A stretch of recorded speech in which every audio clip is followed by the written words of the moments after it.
ರಾಘವೇಂದ್ರ ಅವರು ನನಗೆ ಶಿವಮೊಗ್ಗದಲ್ಲಿ ಯಾರೂ ಸ್ಪರ್ಧಿಗಳಿಲ್ಲ, ನಾನು ಒಬ್ಬನೇ ನಿಂತ್ಕೊಂತಿದ್ದೀನಿ ಅಂತ ಹೇಳಿ ನಮಗೆ ಜನಸಂಘದಲ್ಲಿ ನಾವು ಹಿಂಗೆ ಹೇಳ್ತಾ ಇದ್ವಿ.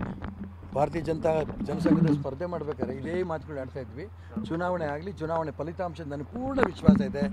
ಲೋಕಸಭಾ ಕ್ಷೇತ್ರದ ಜನರು ನನಗೆ ಆಗಿರೋಂಥ ಅನ್ಯಾಯ, ಸಂಘಟನೆಗೆ ಇವ್ರು ಮಾಡ್ತಿರೋಂಥ ದ್ರೋಹ, ಇಡೀ ರಾಜ್ಯದ ಕಾರ್ಯಕರ್ತರ ನೋವು, ಹಿಂದುತ್ವದ ಪರವಾಗಿ ನಾವಿರೋದು, ಇದೆಲ್ಲ ಗಮನಿಸಿ ಲೋಕಸಭಾ ಚುನಾವಣೆಯಲ್ಲಿ ಖಂಡಿತ ನಮ್ಮನ್ನು ಗೆಲ್ಲಿಸ್ತಾರೆ.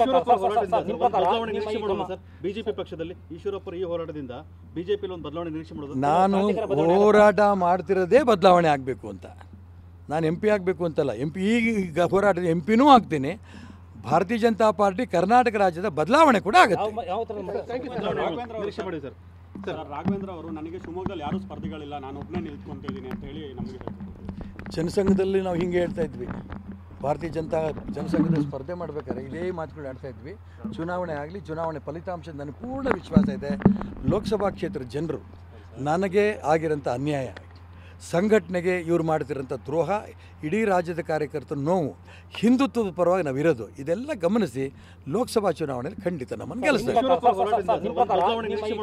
ಬಿಜೆಪಿ ಪಕ್ಷದಲ್ಲಿ ಈಶ್ವರಪ್ಪ ಈ ಹೋರಾಟದಿಂದ ಬಿಜೆಪಿಯಲ್ಲಿ ಒಂದು ಬದಲಾವಣೆ ನಿರೀಕ್ಷೆ ಮಾಡೋದು. ನಾನು ಹೋರಾಟ ಮಾಡ್ತಿರೋದೇ ಬದಲಾವಣೆ ಆಗಬೇಕು ಅಂತ. ನಾನು MP ಆಗಬೇಕು ಅಂತಲ್ಲ, ಈಗ ಹೋರಾಟದ MP ಆಗ್ತೀನಿ. ಭಾರತೀಯ ಜನತಾ ಪಾರ್ಟಿ ಕರ್ನಾಟಕ ರಾಜ್ಯದ ಬದಲಾವಣೆ ಕೂಡ ಆಗುತ್ತೆ.